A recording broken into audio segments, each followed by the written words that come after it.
Hello and great welcome. कैसे हैं बेटे आप लोग? पहले तो ये बताइए, और उम्मीद है कि आप लोग बहुत अच्छे होंगे, अच्छी सेहत में होंगे, अच्छे स्पिरिट्स में होंगे। पिछले कुछ टाइम से बहुत से मैसेजेस बच्चों के मिल रहे हैं, और बच्चों की थोड़ी सी शिकायत सी है कि सर आपने फाइनल लेवल के लिए तो बहुत सारे वीडियोस अपलोड कर दिए हैं, और खास तौर से प्रिपरेशन स्ट्रेटेजी का आपने रिसेंटली एक वीडियो अपलोड करा था। तो एक वीडियो एडवांस अकाउंट्स पर भी आप थोड़ा सा अपलोड कर दें कि एडवांस अकाउंट्स की किस तरीके से तैयारी करनी है, so that we can come out with flying colours. Correct? तो मैंने कहा बच्चों की रिक्वेस्ट है तो डेफिनेटली फिर तो माननी पड़ेगी। तो ये पर्टिकुलर सेशन बेसिकली उन बच्चों के लिए है जो कि सीए ग्रुप 1 का पेपर देंगे मई 2024 में या फिर नवंबर 2024 में। अगर आपका अटेम्प्ट मई 2024 का है या फिर नवंबर 2024 अटेम्प्ट का है, तो बेसिकली ये पर्टिकुलर सेशन आप लोगों के लिए है, और अगर आप लोग एडवांस अकाउंट्स के स्टूडेंट हैं खास तौर से उन लोगों के लिए। ठीक है, तो स्टार्ट करते हैं बेटे फिर आज का ये पर्टिकुलर सेशन। और इस पर्टिकुलर सेशन का थीम मैंने यही रखा है कि किस तरीके से हमारी प्रिपरेशन स्ट्रेटेजी होनी चाहिए, जैसा मैंने कहा, so that we can come out with flying colours. Correct? अब होने को तो किसी भी सब्जेक्ट की जब तैयारी करनी पड़ती है, सबसे पहले तो आपको एक चीज अपने जहन में और अपने दिमाग में ये रखनी है कि आप लोग एक प्रोफेशनल कोर्स कर रहे हैं, और one of the finest institute, one of the finest body of the world से कर रहे हैं। ये चीज अपने जहन से आपने जाने नहीं देनी है। करेक्ट? इसका मतलब है जो प्रोफेशनल कोर्स आप पिकअप कर रहे हैं, अब इस स्टेज में आपको थोड़ी सी मेहनत भी करनी होगी, so that you can become what we call not only a professional but an expert professional। तो किसी भी सब्जेक्ट की जब आप तैयारी करते हैं तो तीन चार चीजों का आपको ख्याल करना होगा, खास तौर से प्रोफेशनल लेवल पे, और खास तौर से जब आप आईसीएआई के प्रोफेशनल स्टूडेंट हैं। करेक्ट? उन बातों में सबसे पहली बात तो ये, मैंने अपनी पूरी एक्सपीरियंस से देखा है कि कई बार बच्चे जो है वो सिलेबस को बड़े ध्यान से देखते नहीं है। सबसे पहला काम आपने जो करना है, जो आपका सिलेबस है उसकी एक बार, दो बार, तीन बार कम से कम आप रीडिंग ले लें। जितने भी सिलेबस में आपके कंटेंट्स दिए हुए हैं उनको हमेशा अपने दिमाग में रखें, यानी कि सिलेबस की आपको अच्छी, डीप, पेनिट्रेटिव और इंसाइटफुल जानकारी होनी चाहिए। जब एक बार आपको सिलेबस के बारे में अच्छी तरीके से पता लग जाए तो उसके बाद फिर आपको क्या करना होगा, आपका नेक्स्ट स्टेप ये होना चाहिए कि जो भी आपका सिलेबस है उसका आप थोड़ा सा एनालिसिस करने की कोशिश करें, देखने की कोशिश करें कि उसमें से कौन सा पोर्शन ऐसा है जो कंप्लीटली कॉम्प्रिहेंसिवली प्रैक्टिकल ओरिएंटेड है, और कौन सा पोर्शन है जो कि कंप्लीटली और कॉम्प्रिहेंसिवली थ्योरेटिकल पोर्शन है, और कितना पार्ट जो है, क्योंकि इस लेवल पे आकर के अब आपको अकाउंटिंग स्टैंडर्ड्स वगैरह भी पढ़ने पड़ेंगे और डीपली पढ़ने पड़ेंगे, और कितना पार्ट जो है आपका अकाउंटिंग स्टैंडर्ड से रिलेट करता है। सिलेबस को देखने के बाद, परखने के बाद आपने उसको थ्रेड बेयर एनालिसिस करना है, बहुत महीन एनालिसिस करना है। एनालिसिस में मैंने क्या कहा, आपको ये देखना है कि कौन से ऐसे पर्टिकुलर उसमें टॉपिक्स हैं या कंटेंट्स हैं जो कि कंप्लीटली कॉम्प्रिहेंसिवली प्रैक्टिकल ओरिएंटेड हैं, और कौन से ऐसे टॉपिक है जो थ्योरेटिकल ओरिएंटेड हैं, और कितना पोर्शन आपका स्टैंडर्ड का है। जब आप ये सेकंड स्टेप पर आ जाएंगे तो फिर आपका थर्ड स्टेप क्या होना चाहिए। थर्ड स्टेप में आपको फिर मार्क आउट करना पड़ेगा कि कौन से ऐसे चैप्टर हैं जो कि सबसे अहम है, इंपॉर्टेंट है, फॉरबिडेबल है। रिमेंबर वन थिंग, इस लेवल पे आने के बाद आप सिलेक्टिव बिल्कुल नहीं हो सकते। आप ये कभी ना बोलें कि ये इंपॉर्टेंट है और ये अनइंपॉर्टेंट है। इंपॉर्टेंट है ये बात समझ में आती है, ये मत कहना कि अनइंपॉर्टेंट है। अगर आपने इस तरीके से तैयारी करी तो definitely you are going to lose on that count. हमेशा एक लेवल बनाने की कोशिश करें कि कौन सा मोस्ट इंपॉर्टेंट है, उसके बाद कौन सा इंपॉर्टेंट है, और उसके बाद कौन सा इंपॉर्टेंट होगा। करेक्ट? इस तरह के लेयर्स को बनाने के बाद इसी तरीके से आपने थ्योरेटिकल टॉपिक्स और अकाउंटिंग स्टैंडर्ड से रिलेटेड लेयर्स बना ली। जब लेयर्स आपके बन जाएंगे तो ऑफकोर्स फिर आपका फोर्थ और बहुत ही अहम स्टेप ये होगा कि जो आपने लेयर्स बनाई है उनकी तैयारी कैसे करनी है। तो फोर्थ स्टेप का ये मतलब है कि जो लेयर्स आपने बनाई हैं मोस्ट इंपॉर्टेंट की, उसके बाद इंपॉर्टेंट, फिर उसके बाद जो इंपॉर्टेंट है, उन लेयर्स को आपने हासिल कैसे करना है। हासिल करने के लिए दो बहुत ही अहम और इंपॉर्टेंट एस्पेक्ट्स आपको देखने होंगे। एक तो आपके पास बहुत अच्छा ट्यूटोरियल बैंक होना चाहिए। जब मैं ट्यूटोरियल बैंक की बात कहता हूं तो कुछ बच्चों को हो सकता है समझ में ना आई हो। इसका मतलब है कि आपके पास बहुत ही अच्छी, कंक्रीट, कॉम्प्रिहेंसिवली कवर करती हुई लेक्चर सीरीज होनी चाहिए। एक बहुत अच्छे फैकल्टी की लेक्चर सीरीज आपके पास होनी चाहिए, और जो भी फैकल्टी आपकी निगाहों में है, जो भी आपको लगता है, उनकी लेक्चर सीरीज को फिर आप देखें। उसके अलावा उन लेक्चर सीरीज को कॉम्प्लीमेंट करता हुआ उतना ही शानदार, जानदार, तरीकेदार, सलीकेदार स्टडी मटेरियल होना बहुत जरूरी है।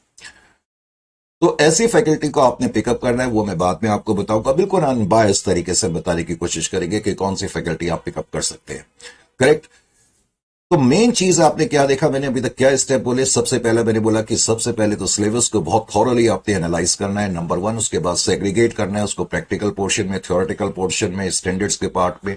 उसके बाद फिर आपने चैप्टर्स को एक लेयर्स देनी है कि इसमें कौन सा इंपॉर्टेंट है, और उसके बाद उससे कम इंपॉर्टेंट कौन है, उससे कम इंपॉर्टेंट कौन है। फिर उसके बाद हमने ये देखना है कि इनकी हमने तैयारी कैसे करनी है। इनके तैयारी करने के लिए मैंने कहा कि आपके पास एक स्ट्रॉन्ग ट्यूटोरियल बैंक यानी कि लेक्चर सीरीज होनी चाहिए, और उतना ही स्ट्रॉन्ग आपके पास स्टडी मटेरियल होना चाहिए। Is it clear to you और नॉट? अब हम थोड़ा सा आगे बढ़ते हैं। आपकी तैयारी, अगर आपने ये पूरा वीडियो देखा तो I am very sure you are going to get tremendous amount of mileage out of it. Correct. अच्छा जी, वैसे ये जो हमारी बुक है ये उसका वॉल्यूम 1 है, एडवांस अकाउंट्स की, ग्रुप 1 की। करेक्ट। सीए इंटर की जो हमारी बुक है, करेक्ट, ये उसका वॉल्यूम 1 है वैसे। करेक्ट। और ये लेटेस्ट एडिशन है, उसका ये भी फिलहाल कवर है हमारे पास। 1-2 दिन में बुक्स भी आ जाएंगी। अब सबसे पहले जो मैंने कहा उनको हम करने की कोशिश करते हैं। सबसे पहला स्टेप मैंने क्या कहा कि हमें सबसे पहले तो जो इंस्टीट्यूट ने हमें सिलेबस इश्यू करा हुआ है उस सिलेबस को हमें बड़े ध्यान से देखना है। तो बड़े ग्रुप 1 के जो स्टूडेंट है वो ध्यान से देखें, और आई एम वेरी श्योर जब अगर आप इस पूरे लेक्चर सीरीज को, इस पूरे वीडियो को देखेंगे तो definitely you will get some good inputs to come out with good percentage. Correct. तो सबसे पहले मैंने क्या करा, सिलेबस को देखा। जो इंस्टीट्यूट ने आपका सिलेबस दिया हुआ है, ऑफ कोर्स आपका पेपर 100 मार्क्स का, आपको मालूम है, पेपर 1 एडवांस अकाउंट्स ग्रुप 1 का। और इंस्टीट्यूट ने जो हमें यूनिट्स दी हुई है, फर्स्ट यूनिट में उन्होंने लिखा है कि process of formulation of accounting standards including Indian accounting standards, bracket में IFRS कन्वर्स्ड स्टैंडर्ड लिखा हुआ है। ये अभी मैं सिर्फ रीडिंग ले रहा हूं जो इंस्टीट्यूट का सिलेबस है, क्योंकि मैंने आपसे यही कहा कि पहले हमें सिलेबस को देखना है। And IFRS and convergence versus adoption and objective and concepts of curve outs, ये आपकी एक यूनिट आपको दी हुई है। उसके बाद फिर दूसरी यूनिट में क्या लिखा है, framework for preparation and presentation of financial statement. Correct. Framework and preparation of financial statement, एक बार 2 बार आपने रीडिंग लेनी है। फिर उसके बाद आपको क्या दिया हुआ है, third, accounting standard. Accounting standard में जितने भी अकाउंटिंग स्टैंडर्ड आज के दिन इंडिया में है वो सारी आपके कोर्स का पार्ट है, accounting standard. Correct.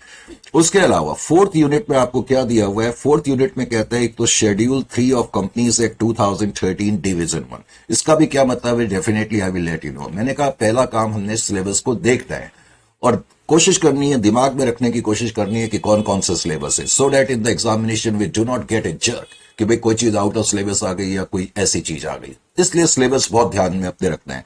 Preparation of the financial statement, फिर उसके बाद कहता है स्टेटमेंट ऑफ प्रॉफिट और loss account, balance sheet and cash flow statement. यानी कि इस यूनिट के अंदर तुम्हें क्या दिया हुआ है, एक तो शेड्यूल 3 दिया है कंपनीज एक्ट 2013 डिवीजन 1। फिर कहते हैं preparation of financial statement. Of course जब हम फाइनेंशियल स्टेटमेंट प्रिपेयर करते हैं तो एक तो statement of profit and loss account, balance sheet और कैश फ्लो स्टेटमेंट हमें बनानी होती है। Is it clear to you?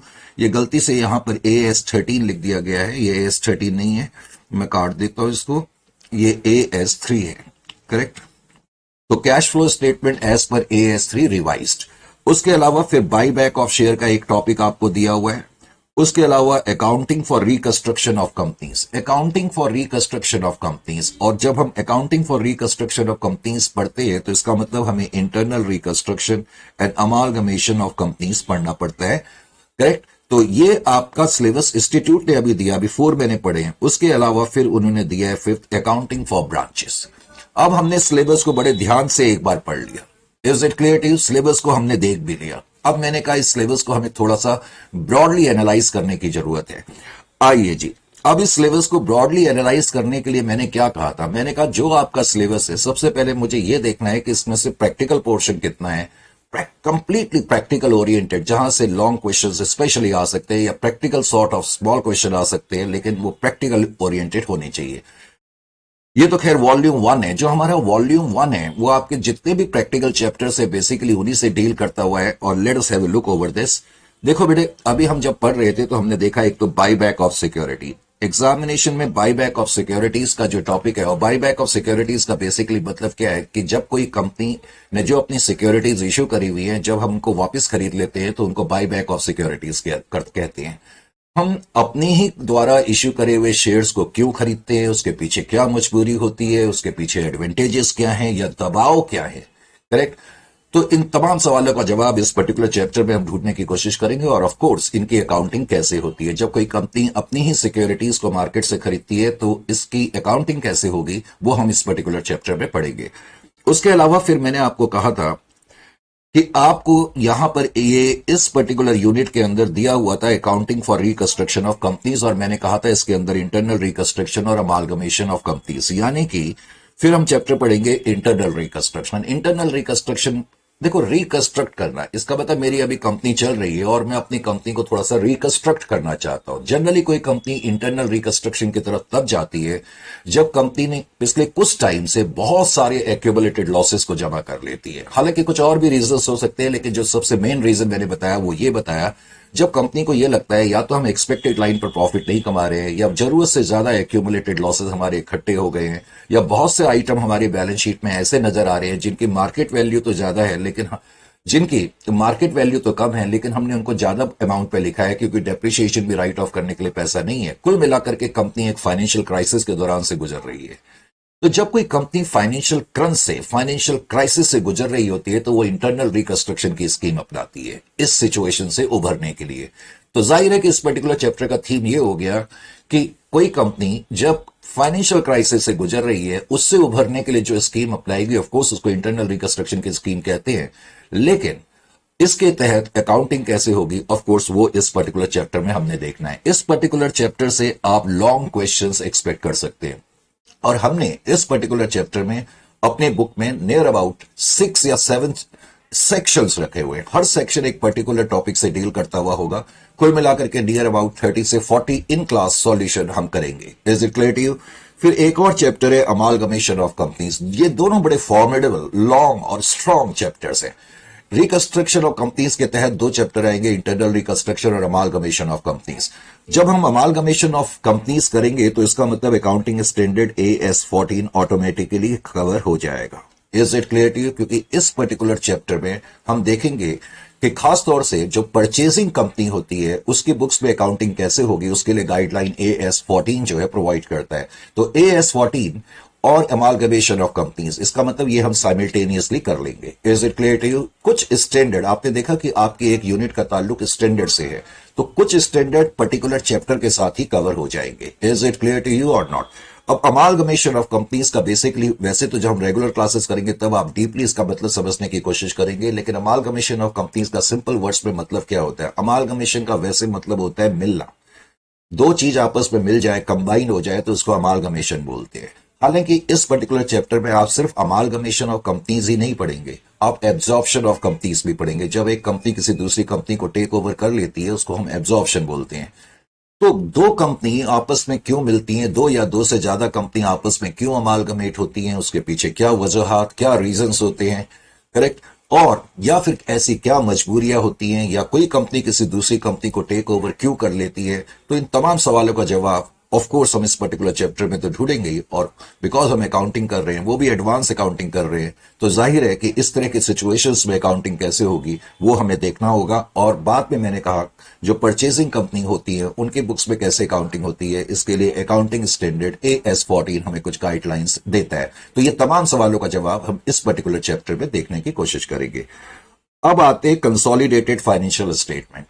अब बेटे आप बोलोगे सर जब हम ये पढ़ रहे थे हमने तो कहीं पर भी कंसोलिडेटेड फाइनेंशियल स्टेटमेंट लिखा हुआ नहीं देखा। बिल्कुल ठीक कहा आपने, हमने कहीं पर भी लिखा हुआ नहीं देखा।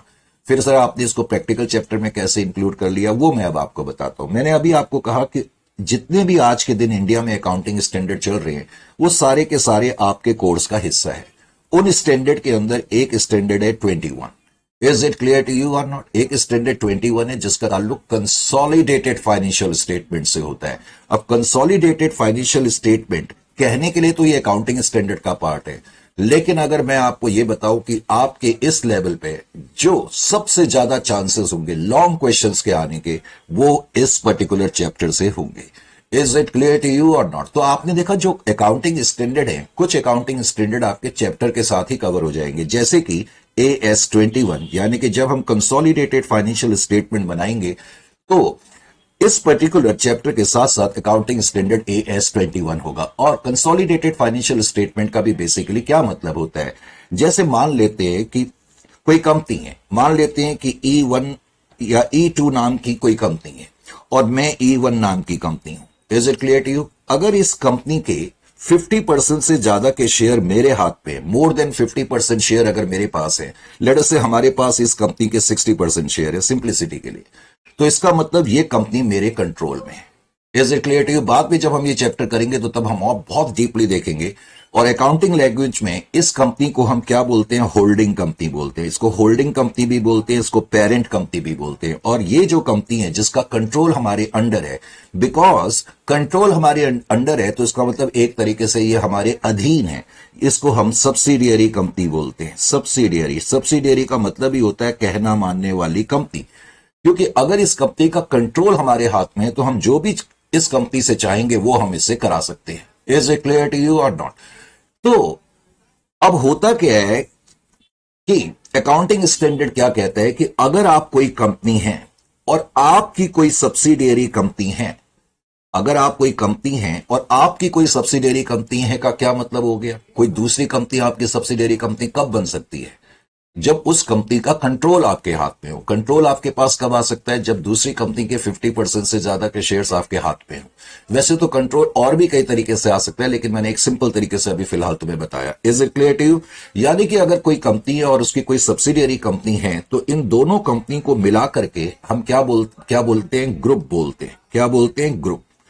और ग्रुप के अंदर क्या आ जाता है? होल्डिंग कंपनी जिसके पास कंट्रोल है, और सब्सिडियरी जिसका कि कंट्रोल होल्डिंग कंपनी के पास है।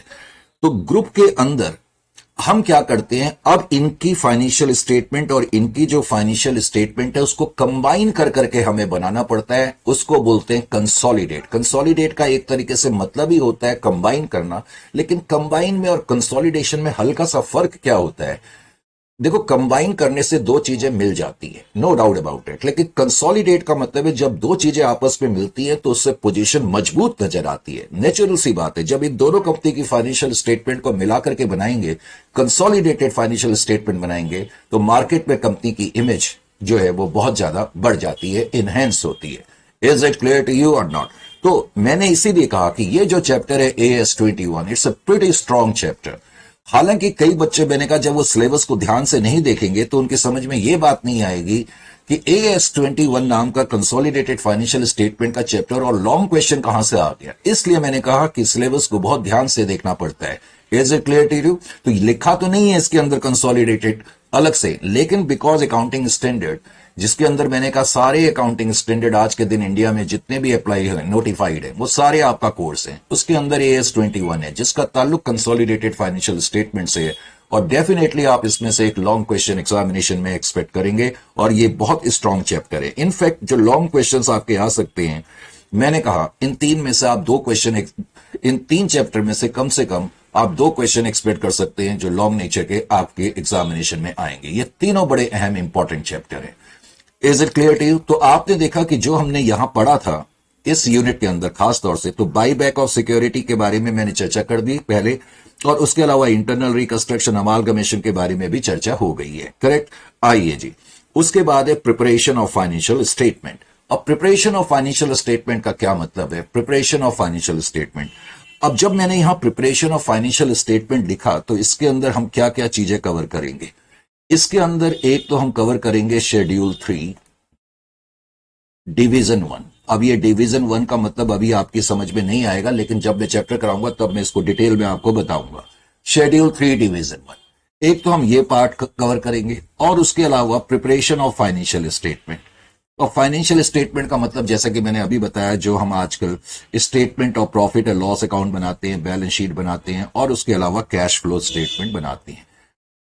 यानी कि जब मैं ये वाला चैप्टर करूंगा प्रिपरेशन ऑफ फाइनेंशियल स्टेटमेंट, तो आपको क्या ध्यान रखना होगा? जस्ट वेट एक मिनट, मैं जरा इसको हटा दूं, ये अननेसेसरी कंफ्यूज कर रहा है।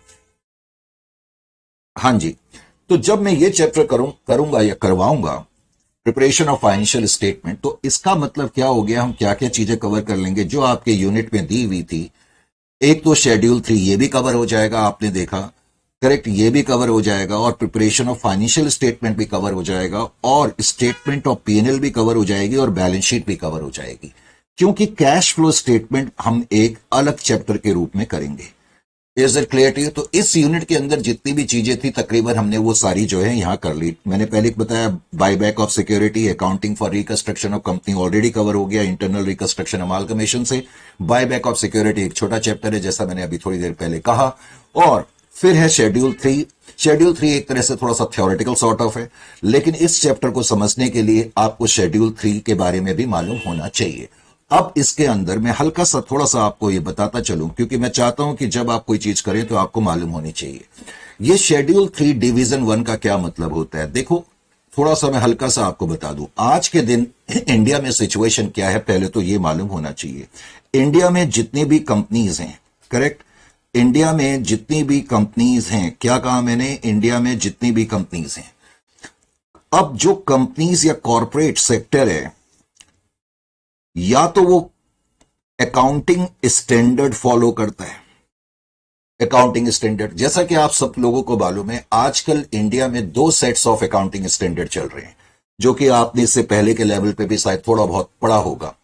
तो एक तो इंडिया में आजकल अकाउंटिंग स्टैंडर्ड हैं ही, जो पहले से ही बने हुए हैं। उसके अलावा इंडिया में जो दूसरा सेट है उसको हम बोलते हैं इंड एएस। इंड एएस क्या बोलते हैं? Ind AS. ये शॉर्ट फॉर्म में इंड एएस लिखा है मैंने, इसका मतलब होता है इंडियन अकाउंटिंग स्टैंडर्ड। तो आप बोलेंगे सर ये इंडियन अकाउंटिंग स्टैंडर्ड नहीं है। ये भी इंडियन अकाउंटिंग स्टैंडर्ड है, लेकिन ये पहले से बने हुए एग्जिस्टिंग, इनको हम बोलते हैं एग्जिस्टिंग अकाउंटिंग स्टैंडर्ड। ये पहले से बने हुए हैं। जो इंडियन अकाउंटिंग स्टैंडर्ड है इसके बारे में बहुत डिटेल में हम चर्चा करेंगे, लेकिन अब इस वक्त मैंने कहा कि इसमें पर्पज जो है हमारा कुछ और है सेशन लेने का। बस हल्का सा मैं आपको ये बता दूं कि जितने भी इंडियन अकाउंटिंग स्टैंडर्ड हैं ये एक तरीके से इंटरनेशनल अकाउंटिंग स्टैंडर्ड्स पर जो है आधारित स्टैंडर्ड है। इंटरनेशनल स्टैंडर्ड्स जो ग्लोबली एक्सेप्टेड स्टैंडर्ड हैं, तो ये जो इंड एएस हैं ये इंटरनेशनल स्टैंडर्ड्स पर आधारित है। और बाद में मैंने कहा जब मैं डीपली आपको पढ़ाऊंगा तो तब मैं आपको यह भी बताऊंगा कि जो इंटरनेशनल अकाउंटिंग स्टैंडर्ड है वो भी 2 तरीके के होते हैं। एक तो आईएएस इंटरनेशनल अकाउंटिंग स्टैंडर्ड, और एक होते हैं IFRS international financial reporting standard. तो जितने भी इंड एएस बने हैं या तो वो आईएएस पर आधारित हैं या फिर वो आईएफआरएस पर आधारित हैं, लेकिन हम कह सकते हैं कि ये एक तरीके से इंटरनेशनल अकाउंटिंग स्टैंडर्ड की तरह है। Is it clear to you or not? अब दूसरा क्या, ये लेकिन मैं इस पॉइंट को लेकर के क्यों आया, वो मैं इसलिए लेकर के आया। अब आपको क्या मालूम होना चाहिए कि आपके लेवल पे जब आप ये चैप्टर करेंगे, बहुत से बच्चों को, इसीलिए मैंने कहा बेटे सिलेबस को बहुत ध्यान से देखना और उसको थ्रेडबेयर एनालिसिस करने का आर्ट और सलीका और तरीका भी मालूम होना चाहिए। तो आपको क्या मालूम होना चाहिए इसके अंदर, सबसे पहले तो ये चीज आप ध्यान में रखें कि इस पर्टिकुलर चैप्टर में आपको इस चीज का ध्यान रखना है कि जो अकाउंटिंग स्टैंडर्ड्स हैं, ऐसी कंपनीज जो अकाउंटिंग स्टैंडर्ड फॉलो करती हैं, कोई भी ऐसी कंपनी जो अकाउंटिंग स्टैंडर्ड फॉलो करती है, जब भी वो अपनी फाइनेंशियल स्टेटमेंट्स बनाएंगी, जब भी वो अपनी फाइनेंशियल स्टेटमेंट्स बनाएंगी, करेक्ट, तो शेड्यूल 3 के हिसाब से बनाएंगे। कंपनीज एक्ट 2013 में एक शेड्यूल दिया हुआ है जिसको हम शेड्यूल 3 बोलते हैं। शेड्यूल 3 के हिसाब से बनाएंगे, लेकिन शेड्यूल 3 के अंदर डिवीजन 1 के अंदर, शेड्यूल 3 के अंदर भी 2 डिवीजन, क्या 3 डिवीजन है। बहुत लोगों को ये नहीं पता, बहुत से लोग सोचते हैं 2 ही डिवीजन है, अब तो 3 डिवीजन हो चुकी हैं। खैर, जो डिवीजन 1 है उसके अंदर कुछ फॉर्मेट्स दिए हुए हैं, कुछ फॉर्मेट्स दिए हुए हैं, और इन फॉर्मेट्स के बारे में आपने 11-12 में भी थोड़ा बहुत पढ़ लिया है। मुझे मालूम है कि 11-12 में भी अब थोड़ा सा कंपनीज एक्ट 2013 के जो फॉर्मेट्स हैं वो आपने पढ़े हुए हैं इससे पहले के लेवल पे। तो डिवीजन 1 के अंदर जो फॉर्मेट दिए हुए हैं उसके हिसाब से हमें अपने फाइनेंशियल स्टेटमेंट बनानी होती है।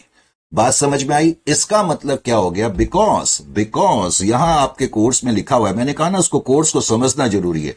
क्या लिखा हुआ है? Schedule 3 to the companies act division 1। इसका मतलब आपके कोर्स में जो ये चैप्टर है प्रिपरेशन ऑफ फाइनेंशियल स्टेटमेंट, ये उन कंपनीज के लिए है जो अकाउंटिंग स्टैंडर्ड को फॉलो करती है, क्योंकि डिवीजन 1 के तहत वही एंटिटी फाइनेंशियल अकाउंट्स बनाएंगी जो अकाउंटिंग स्टैंडर्ड को फॉलो करती हैं। अगर आप एक ऐसी कंपनी है जो इंड एएस को फॉलो करते हैं, तो तो फिर आपको डिवीजन 2 के हिसाब से अपनी अकाउंटिंग करनी पड़ती है। Is it clear to you और नॉट? तो ये पॉइंट समझ में आ गया डिवीजन 1 का। यानी कि जब आप प्रोफेशनल लेवल के स्टूडेंट हैं तो लगना चाहिए कि आप प्रोफेशनल लेवल के स्टूडेंट हैं। आपको इसका मतलब ये कि हर चीज के बारे में आपको मालूम होनी चाहिए, खास तौर से कि जिसका रिलेशन उस कोर्स से जो कि आप कर रहे हैं या करने जा रहे हैं। Is it clear to you? तो प्रिपरेशन ऑफ फाइनेंशियल स्टेटमेंट, हालांकि मैंने बताया अभी प्रिपरेशन ऑफ फाइनेंशियल स्टेटमेंट में हम स्टेटमेंट ऑफ पीएनएल और बैलेंस शीट करेंगे, लेकिन कैश फ्लो स्टेटमेंट मैंने एक अलग चैप्टर के रूप में रख दिया। अब मैंने कहा कंसोलिडेशन में भी हमने नियर अबाउट 45 क्वेश्चंस रखे हुए, नियर अबाउट 40 से 45 क्वेश्चंस हमें इसमें करने होंगे, करेक्ट। इसी तरह प्रिपरेशन ऑफ फाइनेंशियल स्टेटमेंट का चैप्टर, हालांकि इस चैप्टर का ताल्लुक स्टेटमेंट ऑफ पीएनएल और बैलेंस शीट से है, लेकिन इसमें कुछ कॉन्सेप्ट बेस्ड क्वेश्चन भी हमें करने होते हैं और बड़ा ये भी अपने आप में थोड़ा सा लॉन्ग चैप्टर बन जाता है। चैप्टर तो आपके तकरीबन सारे ही लॉन्ग हैं, बाई बैक ऑफ सिक्योरिटीज को छोड़ के, to be very honest with you. तो खैर इसमें भी हमने कम से कम 20 से 25 इन क्लास क्वेश्चंस करने। जब मैं इन क्लास बोल रहा हूं उसका मतलब इन क्लास में ये क्वेश्चन सॉल्व होंगे। उसके अलावा मैंने कैश फ्लो स्टेटमेंट को अलग चैप्टर के रूप में रखा हुआ है। अब देखें यहां मार्क करें, यहां मैंने AS3 लिखा हुआ है, यानी कि जो अकाउंटिंग स्टैंडर्ड है, आपने क्या नोट करा, जितने भी अकाउंटिंग स्टैंडर्ड हैं उसमें से AS14 तो अमालगमेशन के साथ पूरा हो जाएगा, AS21 जो है वो किसके साथ पूरा हो जाएगा, कंसोलिडेटेड फाइनेंशियल स्टेटमेंट के साथ, और जो अकाउंटिंग स्टैंडर्ड 3 रिवाइज्ड है वो किसके साथ पूरा हो जाएगा, कैश फ्लो स्टेटमेंट के साथ। यानी कि जब हम ये चैप्टर करेंगे तो कैश फ्लो स्टेटमेंट का टॉपिक भी कंप्लीट होगा। कैश फ्लो स्टेटमेंट में भी नियर अबाउट हमने 50 क्वेश्चंस रखे हुए। 50 क्वेश्चन तो वो क्वेश्चंस हैं जो मैंने इन क्लास कराने हैं, जो हम इन क्लास बड़े बहुत डीपली करना पड़ता है। अब आप अगर हम कह रहे हैं कि you should come out with flying colours, इसका मतलब है हम चाहते हैं कि आपके 90% से अबव मार्क्स आए, लेकिन ये 90% कहना आसान होता है, थोड़ा सा करने के लिए मेहनत करनी पड़ती है और इतनी मेहनत हमें करनी पड़ेगी, करेक्ट। बहुत जबरदस्त मेहनत करके कोर्स बनाया हुआ है। आप किसी भी फैकल्टी का कोर्स लें, हमेशा पहले डेमोन्स्ट्रेशन लेक्चर्स उनके जरूर देखें, करेक्ट। ऐसे कभी भी किसी फैकल्टी का कोर्स एकदम से नहीं लेना चाहिए। स्ट्रेस करें कि हमें डेमो पहले चाहिए और उसके बाद ही हम फिर लेंगे। डेमो देखें, 1 देखें, 2 देखें और उसके बाद आप कोर्स लें, चाहे आप फेस टू फेस लें, चाहे आप ऑनलाइन लें, करेक्ट। एनीवे, तो ये बाई बैक ऑफ सिक्योरिटीज मैंने कहा छोटा चैप्टर है। तो अभी तक तुमने क्या देखा, बेसिकली हमने ये वाली जो यूनिट थी इसके बारे में चर्चा कर ली और बहुत थ्रेडबेयर चर्चा कर ली। अब एक टॉपिक है आपकी 5th यूनिट जो है वो accounting for branches including foreign branches. मैंने कहा जो आपका चैप्टर है, ये टॉपिक तो कम लिख रहे हैं लेकिन ये सारे इतने लंबे लंबे चैप्टर्स हैं। अब है ब्रांच अकाउंट। अब ब्रांच अकाउंट जब हम करेंगे तो ब्रांच अकाउंट में आपको बिलीव नहीं होगा कि हमने नियर अबाउट 150 क्वेश्चंस रखे हुए हैं, क्योंकि ये डिमांड है। डिमांड से मेरा मतलब क्या है, अगर हम इतने क्वेश्चंस करेंगे, इन क्लास की मैं बात बता रहा हूं, नियर अबाउट अगर 150 क्वेश्चन रखे हैं तो 100 से 110 क्वेश्चन इन क्लास होंगे, करेक्ट। तो ये चीज का इसमें ध्यान रखना है। ब्रांच अकाउंटिंग बहुत लंबा चैप्टर है, तो ब्रांच अकाउंट ये एक ऐसा चैप्टर है। एक और चीज मैं आपको बता दूं, होता क्या है, कई बच्चे जब प्रोफेशनल कोर्स करते हैं, अगर कुछ चीजें उनको शुरुआत में पता लग जाए तो हो सकता है कि तुम्हें फायदा हो। कल आप प्रैक्टिकल लाइफ में जब आएंगे, जब एज ए प्रोफेशनल आएंगे, आप देखेंगे कि ब्रांच अकाउंट की आपको बहुत जरूरत पड़ेगी। बहुत से लोगों को ये नहीं पता है, ऐसी एक हायर परचेज नाम का चैप्टर हुआ करता था, उसकी भी आपको बहुत जरूरत पड़ती है। इसलिए अभी से दिमाग में ये बना लो कि हमने इस चैप्टर पे और भी ज्यादा ध्यान देना है, क्योंकि ये अपने आप में बहुत लॉन्ग चैप्टर है। तो जो हेड ऑफिस है उसकी जो ब्रांचेस होती हैं, तो वो ब्रांचेस कैसा परफॉर्म कर रही हैं, एक्सपेक्टेड लाइन पर कर रही हैं, नहीं कर रही हैं, तो ये सब तमाम सवालों का जवाब जो है हम इस पर्टिकुलर चैप्टर में देखने की कोशिश करेंगे। और ऑब्वियसली हम ये देखने की कोशिश करेंगे कि इनकी अकाउंटिंग कैसे होती है। इस चैप्टर में हम फॉरेन ब्रांचेस का चैप्टर भी पढ़ेंगे। Is it clear to you और नॉट? यहां तक समझ में आ गया? बिल्कुल आ गया, बहुत ही अच्छी बात है। अच्छा जी, यहां तक तो जो मैंने ये अभी करा, ठीक है, यहां तक जो मैंने अभी तक लिखा है, ये सारे के सारे चैप्टर आपके प्रैक्टिकल ओरिएंटेड है, करेक्ट, यहां से लेकर के यहां तक, करेक्ट। तो ये तो प्रैक्टिकल ओरिएंटेड चैप्टर है। हालांकि हमारे वॉल्यूम 1 के अंदर हमने कुछ और चीज भी रखी हुई है, सिर्फ प्रैक्टिकल चैप्टर ही नहीं रखे हुए हैं, लेकिन वॉल्यूम 1 के अंदर मैंने 2 चैप्टर और रखे हुए हैं। और ये 2 चैप्टर कौन से हैं, देखिए यहां पर जो आपकी, तो इसका मतलब अभी तक मैंने इस यूनिट को भी कवर कर लिया, 4th को, और मैंने 5th यूनिट को भी कवर कर लिया, ठीक है। अब आपकी जो पहली यूनिट है और जो दूसरी यूनिट है, देख रहे हो यहां लिखा हुआ है फ्रेमवर्क, और इस यूनिट के अंदर क्या चीजें लिखी हुई है, formulation of accounting standard including accounting standard. यानी कि इस यूनिट के अंदर वो कह रहे हैं कि आपको मालूम होना चाहिए अकाउंटिंग स्टैंडर्ड कैसे बनते हैं, कितने अकाउंट, यानी कि अकाउंटिंग स्टैंडर्ड से रिलेटेड सारी चीजें आपको मालूम होनी चाहिए। अकाउंटिंग स्टैंडर्ड क्या है, अकाउंटिंग स्टैंडर्ड कैसे बनते हैं, क्यों बनते हैं, इनका यूज क्या है, इनका बेनिफिट्स क्या है। तो ये तमाम सवालों का जवाब आपको मिलेगा जब हम इस पर्टिकुलर पार्ट को करेंगे। और इसके अंदर सिर्फ एएस ही नहीं लिखा है, उसमें यह भी लिखा है इंक्लूडिंग इंड एएस। इसका मतलब इंस्टीट्यूट चाहता है, क्योंकि जब आप फाइनल लेवल पे आएंगे तो फाइनल लेवल पे आप ये मान के चलो कि पूरा कोर्स इंड एएस से रिलेटेड है। तो अभी से इंस्टीट्यूट जो है वो आपको इंड एएस के बारे में थोड़ा सा बताना चाहता है। तो यानी कि इस यूनिट को अगर मैं थ्रेडबेयर एनालिसिस करूं, सॉरी इस यूनिट को 1 और 2 को, तो जब मैं 1 और 2 को करूंगा तो एक अकाउंटिंग स्टैंडर्ड की यूनिट को छोड़ के बाकी सारी यूनिट का एनालिसिस हो जाएगा। तो 1 और 2 को अगर मैं देखूं तो 2 चैप्टर निकल करके हमारे सामने आएंगे। कौन से 2 चैप्टर निकल के आएंगे? एक तो introduction to AS and Ind AS. इसमें हम डीपली पढ़ेंगे कि अकाउंटिंग स्टैंडर्ड बेसिकली क्या है।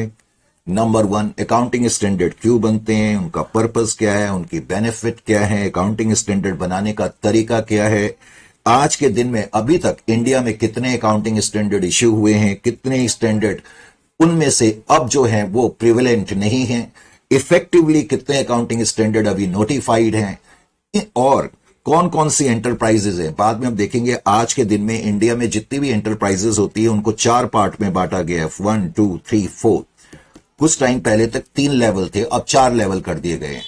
तो कौन सी एंटरप्राइज जो लेवल 1 की एंटरप्राइज है, क्या उनको सारे स्टैंडर्ड फॉलो करने हैं, जो लेवल 2 की है उनको कितने करने हैं, लेवल 3 को कितने करने हैं, लेवल 4 को कितने कर रहे हैं, इस तरह के सवालात का आंसर हम इसमें हासिल करने की कोशिश करेंगे। करेक्ट? तो अकाउंटिंग स्टैंडर्ड से रिलेटेड जितने भी क्वेश्चंस हैं वो हम इस पर्टिकुलर चीज में करेंगे। और उसके अलावा इंड एएस से भी रिलेटेड हमने यही करना है कि इंड एएस क्या है एग्जैक्टली। हल्का सा तो मैंने तुम्हें बताया इंड एएस क्या है, कितने इंडियन अकाउंटिंग स्टैंडर्ड हैं, कौन कौन सी वो कंपनीज हैं जिनको कि इंड एएस फॉलो करने पड़ते हैं। ये नहीं कि इंडिया में जितनी भी कंपनीज हैं उनको इंड एएस फॉलो करने पड़ते हैं, कुछ क्राइटेरिया हैं, अगर वो कंपनी उन क्राइटेरिया के अंदर आएंगी तो उनको इंड एएस फॉलो करने पड़ेंगे।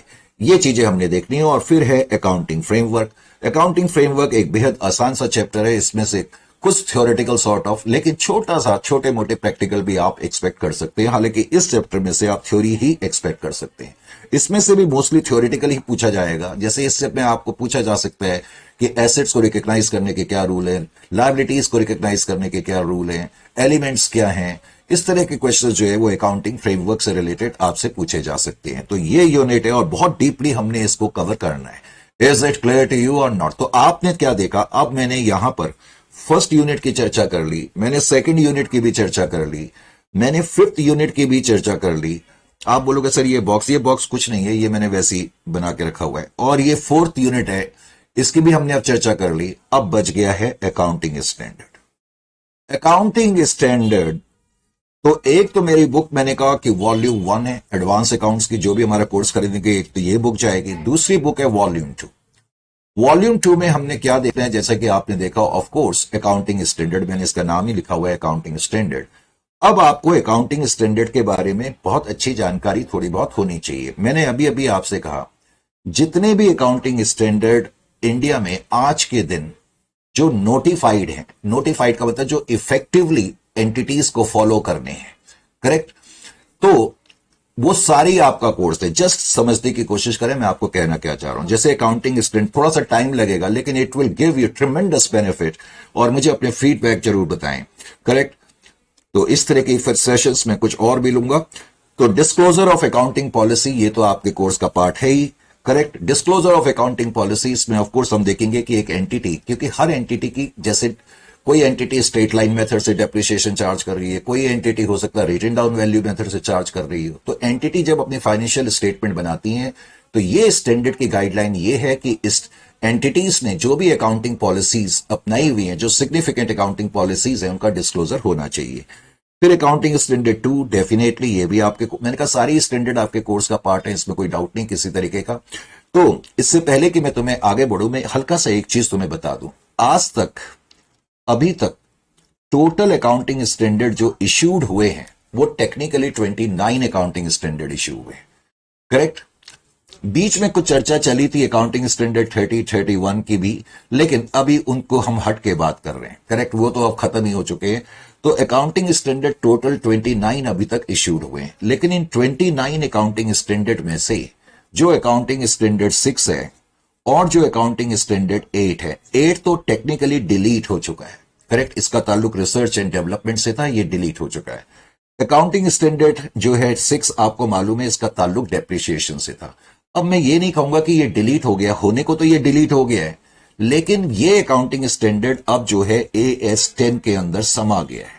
यानी कि डेप्रिसिएशन से रिलेटेड जो गाइडेंस है अब वो AS10 में तुम पढ़ोगे। तो इस लिहाज से हम कह सकते हैं कि अकाउंटिंग स्टैंडर्ड 6 और 8 जो है खत्म हो गए।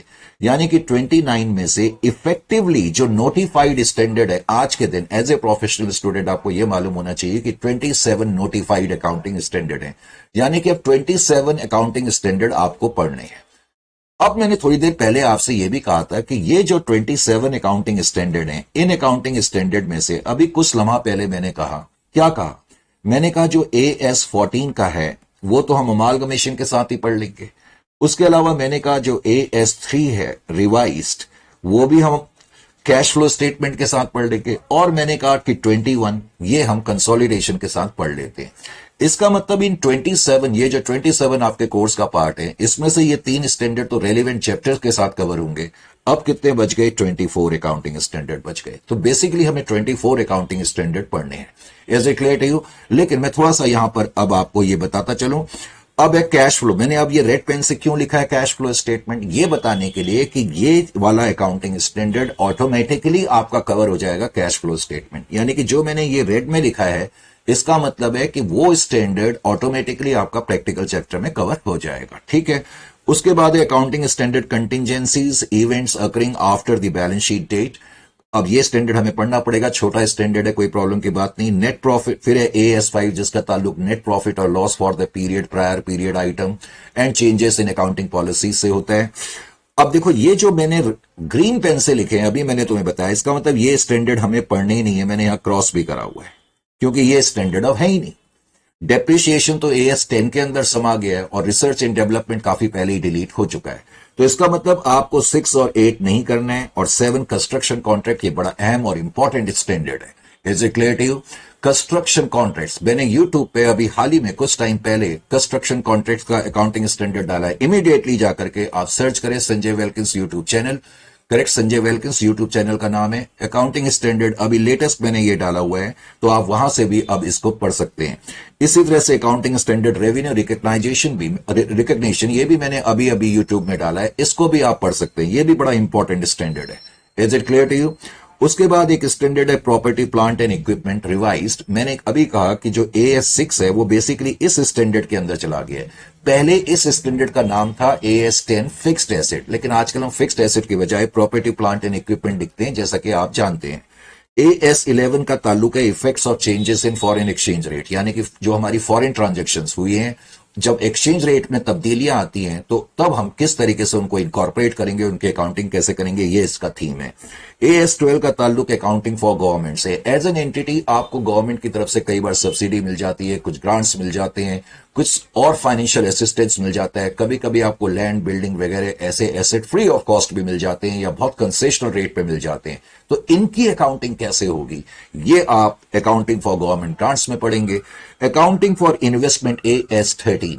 करेक्ट, इसका मतलब है अगर एज एन इंडिविजुअल या एज एन एंटिटी मैं कहीं इन्वेस्ट कर रहा हूं शेयर्स में, बॉन्ड्स में या फाइनेंशियल इंस्ट्रूमेंट में, तो उसकी अकाउंटिंग कैसे होगी वो तुम इस पर्टिकुलर चैप्टर में पढ़ोगे। करेक्ट।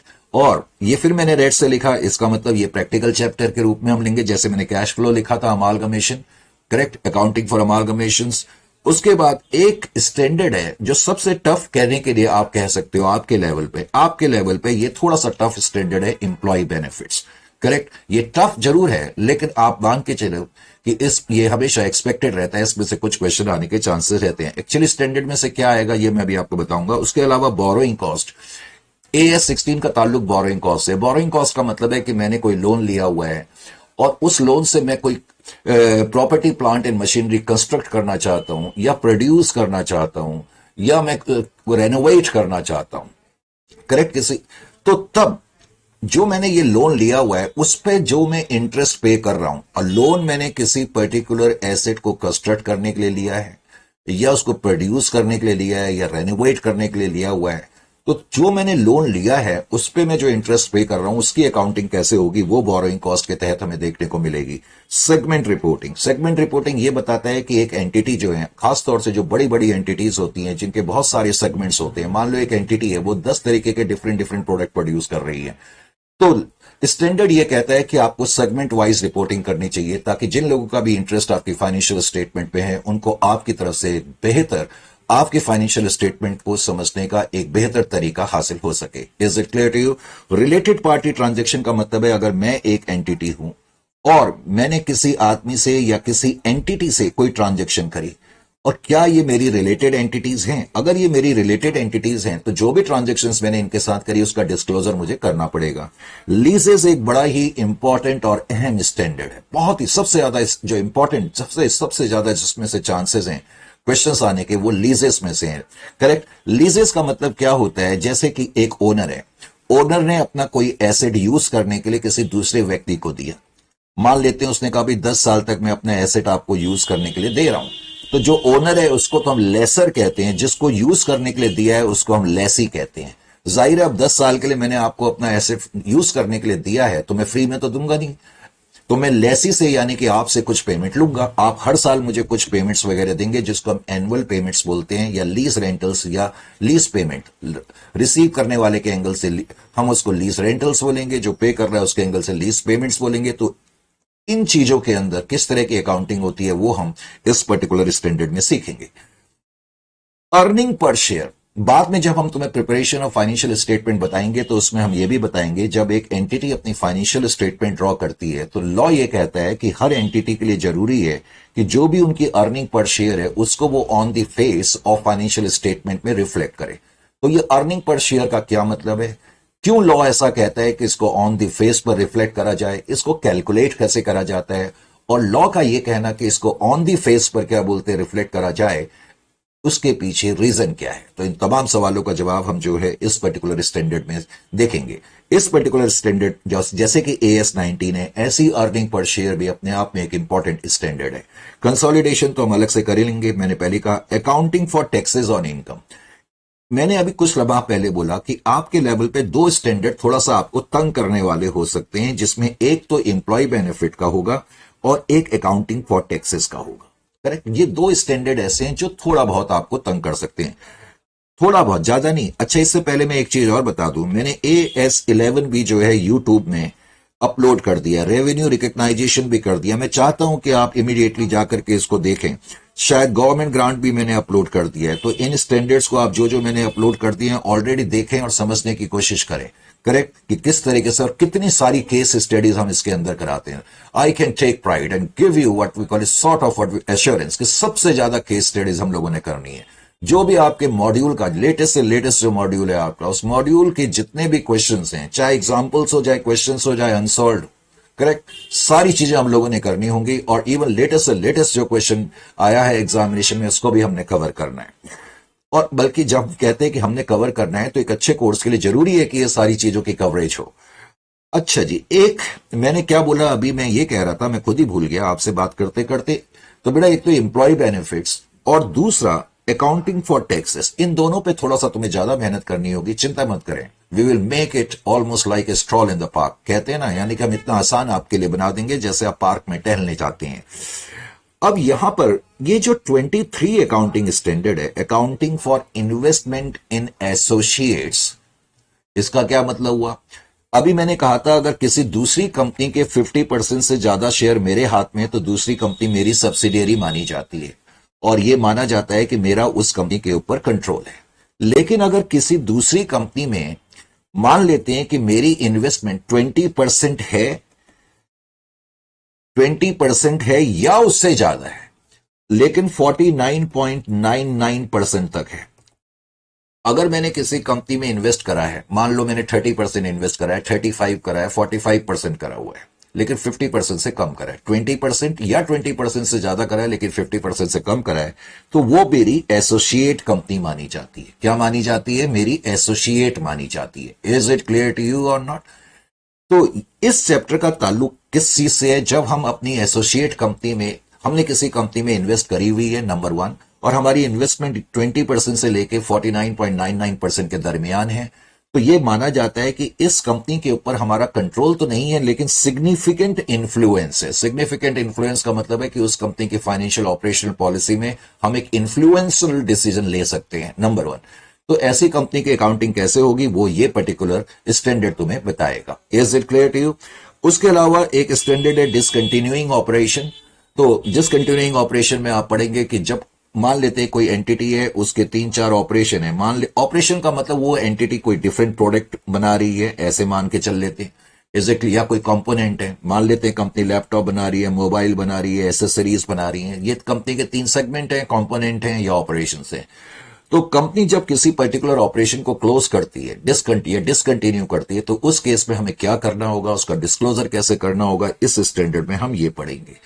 Interim financial reporting. अब बेटा एज ए प्रोफेशनल स्टूडेंट आपको ये सारी चीजें समझनी होंगी। जैसे कि आपको मालूम है, हम लोग अधिकतर हमारे दिमाग में यही आता है कि एंटिटी साल में एक बार अकाउंटिंग बनाती है, नो डाउट अबाउट दैट, बनाती है, एंटिटी को बनाना जरूरी होता है। अब आप थोड़ा सा इस बात पे सोचें, अगर एक कंपनी एक साल में अकाउंट बना करके अपनी फाइनेंशियल स्टेटमेंट मार्केट में रिलीज करेगी, तो हो सकता है कि इसमें बड़ी डिले हो जाए, क्योंकि कंपनी के शेयर की वैल्यू वगैरह तो हर दिन फ्लक्चुएट होती रहती है। तो इन्वेस्टर चाहते हैं कि कंपनी की फाइनेंशियल पोजीशन के बारे में हमें थोड़ा जल्दी जल्दी इंफॉर्मेशन मिले, इसलिए कंपनी क्या करती हैं, हर क्वार्टर के बाद अपनी फाइनेंशियल स्टेटमेंट भी मार्केट में रिलीज करती हैं। यानी कि नॉर्मली तो हम एनुअल अकाउंट्स बनाते हैं, लेकिन जब हम अकाउंट्स एनुअल से कम पीरियड के लिए बनाते हैं, उसको बोलते हैं इंटरिम फाइनेंशियल रिपोर्टिंग। जैसे मैंने 3 महीने की अकाउंटिंग करी, पहले क्वार्टर की, करेक्ट, तो ये क्या है, इंटरिम रिपोर्टिंग है। तो इंटरिम रिपोर्टिंग कैसे करते हैं, उसके क्या रूल्स हैं, उसमें हमें क्या क्या चीजें बनानी होती है, क्या क्या चीजें वो करनी है, तो वो इस स्टैंडर्ड में उसकी गाइडेंस दी गई है। फिर है इंटेंजिबल एसेट। इंटेंजिबल एसेट्स के बारे में सभी लोगों को मालूम है, जैसे गुडविल है, पेटेंट है, कॉपीराइट है, ट्रेडमार्क्स है। तो इंटेंजिबल एसेट्स का ये स्टैंडर्ड है, क्योंकि इंटेंजिबल एसेट्स की अकाउंटिंग करना इतना आसान नहीं होता है। तो कब इंटेंजिबल एसेट, क्योंकि जैसे मैंने आज कोई खर्चा करा, उससे मैंने कोई इंटेंजिबल एसेट बनाया, तो मैं कब उसको रिकॉग्नाइज करूं, रिकॉग्नाइज करने के बाद फिर उसकी अकाउंटिंग कैसे करूं, कितना उसको अमोर्टाइजेशन करूं, तो ये सब रूल्स और गाइडेंस जो है इस पर्टिकुलर स्टैंडर्ड में दिए हुए हैं। अब एक स्टैंडर्ड फिर मैंने ये रेड से लिखा है, financial reporting of interest in joint venture. Financial reporting of interest in joint venture का क्या मतलब है? जैसे कि हमारी कोई एंटिटी है, मान लेते हैं ए लिमिटेड, एक बी लिमिटेड नाम की एंटिटी है, हम दोनों ने ये डिसाइड करा, वैसे भी आपने इससे पहले के लेवल पे और फाउंडेशन लेवल पे जॉइंट वेंचर नाम का चैप्टर पढ़ा हुआ है ना, तो उसमें तो आप ये पढ़ते थे, 2 इंडिविजुअल हैं, आपस में मिल गए और उन्होंने कोई प्रोजेक्ट लिया, इजंट इट और नॉट। अब यहां पर क्या है, 2 एंटिटी आपस में मिल रही हैं, और इन दोनों एंटिटीज ने मिलकर के आपस में मान लेते हैं कोई बिजनेस खोल दिया, तो ये बिजनेस क्या माना जाएगा, जॉइंट वेंचर माना जाएगा, जॉइंट वेंचर। और मान लेते हैं डिसाइड ये हुआ कि इसमें मेरा ए का हिस्सा 50% और बी का हिस्सा 50-50% होगा, तो ए का जो इंटरेस्ट है, हिस्सा है इस जॉइंट वेंचर में, उसकी अकाउंटिंग कैसे होगी, उसकी फाइनेंशियल रिपोर्टिंग कैसे होगी, ये पर्टिकुलर स्टैंडर्ड ये गाइडेंस देता है। उसके बाद इंपेयरमेंट ऑफ एसेट। आपने डेप्रिसिएशन के बारे में तो पढ़ा है, इंपेयरमेंट का क्या मतलब होता है? जैसे मैंने आज एक मशीनरी खरीदी है, मैंने अपनी बुक्स में मशीनरी 100 लाख की दिखाई हुई है, करेक्ट, लेकिन हो सकता है कि मार्केट में इसकी वैल्यू 80 लाख की चल रही है, तो मैं बोलूंगा इसमें इंपेयरमेंट हो गया 20 लाख का, तो मुझे इंपेयरमेंट लॉस को भी रिकॉग्नाइज करना पड़ता है। स्टैंडर्ड ये कहता है कि आपने जितने भी, खास तौर से जो आपने प्रॉपर्टी प्लांट एंड इक्विपमेंट खरीदे हुए हैं, करेक्ट, तो उनका आप रिव्यू करते रहें हर साल, ये देखें कि वो मार्केट वैल्यू के हिसाब से लिखे या नहीं लिखे। कहीं ऐसा तो नहीं कि आपने लिखे ज्यादा है और मार्केट में वैल्यू कम है, अगर ऐसा है तो हो सकता है उसमें कुछ इंपेयरमेंट हो गया हो। तो इंपेयरमेंट लॉस कि फिर रिकॉर्डिंग कैसे होगी, क्या सारा का सारा जो इंपेयरमेंट लॉस हुआ है मैं पीएनएल में डेबिट करूंगा या कहां डेबिट करूंगा, तो इस तरह के सवालात हैं जो हम इसमें देखेंगे। फिर है स्टैंडर्ड आपका provision, contingent liability and contingent asset, और ये 3 टर्म्स मैंने देखा बच्चों को बड़ा कंफ्यूज करती हैं, ये भी एक इंटरेस्टिंग स्टैंडर्ड है, करेक्ट। तो एम्प्लॉय बेनिफिट, AS 22 टैक्सेस, और उसके अलावा फिर 29, ये स्टैंडर्ड जो हैं थोड़ा सा आपको इसमें मेहनत ज्यादा करनी पड़ेगी, अदरवाइज बाकी कोई प्रॉब्लम वाली बात इस पर्टिकुलर पार्ट में नहीं होनी चाहिए। लेकिन अब मैं तुम्हें यह बता दूं, इन स्टैंडर्ड्स पे आपका कंट्रोल तभी आ सकता है क्योंकि स्टैंडर्ड के जो गाइडेंस और जो प्रोविजंस होते हैं उनको समझने के लिए ये बहुत जरूरी होता है कि हर लाइन से रिलेटेड ऑलमोस्ट एक एग्जाम्पल हो, तब बच्चों को वो लाइन ज्यादा खुल करके सामने समझ में आती है। हमने कोशिश यही रखी है, ये जो हमारी बुक भी है वॉल्यूम 2, और जब इनकेस अगर आप हमारी क्लासेस को सब्सक्राइब करेंगे तो you will get the largest number of case study. ये मैंने आपको पहले ही बोल के रखा हुआ है। Is it clear? तो अब आपने देखा कि पूरा कोर्स हमने अब देखा, और पूरे कोर्स को हमने किस तरीके से थ्रेड पेयर तरीके से एनालाइज करा। हमने मार्क आउट करने की कोशिश करी कौन से अहम चैप्टर हैं, फॉर्मेडेबल हैं, किसमें से बड़े क्वेश्चंस आ सकते हैं, करेक्ट। फिर थ्योरेटिकल चैप्टर छोड़ना आपने कोई चीज नहीं है, इस चीज को हमेशा ध्यान रखें। अब आती है, अच्छा ये बुक्स लिखने में कुछ रेफरेंसेस हमें भी लेने पड़ते हैं, तो ये तो उनकी लिस्ट है, इससे आपका कोई मतलब नहीं है। हाँ, तो अकाउंटिंग स्टैंडर्ड के अंदर आपको केस स्टडीज आती हैं या कुछ प्रैक्टिकल सॉर्ट ऑफ क्वेश्चंस भी आते हैं, जैसे कि खासतौर से लीजेज हैं, उसमें से normal practical sort of question आएगा। अर्निंग पर शेयर से भी क्या बोलते हैं, प्रैक्टिकल क्वेश्चन आपके आने के चांसेस होते हैं। Even segment reporting, borrowing cost, even जब इंप्लॉय बेनिफिट से भी क्वेश्चन आएगा, कहने के लिए उन प्रैक्टिकल क्वेश्चंस को हम केस स्टडीज बोल देते हैं। और कुछ ऐसे स्टैंडर्ड होते हैं जिसमें कि आपको कुछ एक स्टेटमेंट से दी होगी और उसका रिस्पॉन्स आपको लिखना पड़ेगा। तो इस तरीके से आपको हमने ओरिएंट करना है ताकि आपको कहीं पर भी किसी तरीके की कोई प्रॉब्लम ना आए। Is it clear to you और नॉट? तो मैंने अब आपसे क्या कहा था, मैंने शुरुआत में ही आपसे कहा था कहने के लिए तो टोटल अकाउंटिंग स्टैंडर्ड 29 इश्यूड हैं, उसमें से 2 तो हट गए, बच गए 27 स्टैंडर्ड। 27 स्टैंडर्ड में से हमने देखा था, मैंने आपको अभी बताया कि 3 स्टैंडर्ड तो वैसे ही कवर हो जाएंगे चैप्टर के साथ, तो बच गए कितने, 24 स्टैंडर्ड। और 24 स्टैंडर्ड जो हैं, इन स्टैंडर्ड को हमें ध्यान से पढ़ना पड़ेगा डेफिनेटली। और मैंने कहा इसमें जो सबसे इंपॉर्टेंट स्टैंडर्ड है AS19 मैंने बताया, फिर अर्निंग पर शेयर मैंने बताया, फिर उसके अलावा मैंने आपको इसमें यह भी बताने की कोशिश करी कि रेवेन्यू रिकग्नाइजेशन AS7 भी बहुत इंपॉर्टेंट स्टैंडर्ड्स में से हैं। ये 4 स्टैंडर्ड का तो आपको ख्याल करना ही है। उसके अलावा इंप्लॉय बेनिफिट्स AS22 और इवन AS29, और फिर कुछ और इवन इंटेंजिबल एसेट से भी आप प्रैक्टिकल क्वेश्चन एक्सपेक्ट कर सकते हैं। इंपेयरमेंट ऑफ एसेट से भी इसमें case study sort of question नहीं आएगा, प्रैक्टिकल स्ट्रेट फॉरवर्ड क्वेश्चंस आएगा। कुछ स्टैंडर्ड ऐसे होंगे जिसमें से आपको प्रैक्टिकल बेस्ड क्वेश्चंस आएंगे। वो जैसे जैसे हम जब पढ़ाते हैं, अगर आप इमीडिएटली जाकर के कंस्ट्रक्शन कॉन्ट्रैक्ट या रेवेन्यू रिकग्नाइजेशन का चैप्टर अभी आप देखेंगे तो आपको समझ में आ जाएगा कि मैं कहना क्या चाहता हूं, करेक्ट। अच्छा जी, उसके बाद फिर क्या है, सर फिर है, यह आपकी तीसरी बुक भी है। हाँ बेटा, तीसरी बुक भी है। अब ये तीसरी बुक में क्या है सर, ये मैंने क्या लिखा है, एडवांस अकाउंट MCQ वॉल्ट। ये MCQ का वॉल्ट है। वॉल्ट का मतलब जैसे बैंक होते हैं ना, बैंक में लॉकर्स होते हैं, वॉल्ट होते हैं, तो वही ये चीज है। आप इसको MCQ बैंक बोल सकते हो। तो एक बुक हम आपको और देंगे, इसमें हम हर चैप्टर से रिलेटेड आपको MCQs मिलेगा, क्योंकि अब आपको मालूम ही है कि 30% पोर्शन आपका नियर अबाउट MCQ का होगा। तो चैप्टर को जब आप पढ़ते हैं तो आपको अपने विजुअलाइज भी करना पड़ेगा कि किस तरीके से इसमें से MCQ जो है वो टॉस अप एग्जामिनेशन में हो सकते हैं। Is it clear to you और नॉट? समझ में आया कि नहीं बेटा? तो बहुत अच्छी तैयारी करने के लिए ये 3 सप्लीमेंट्री बुक्स तो हम भेजेंगे। अब एक और चीज है, सारी चीजों की चर्चा तो मैंने कर दी।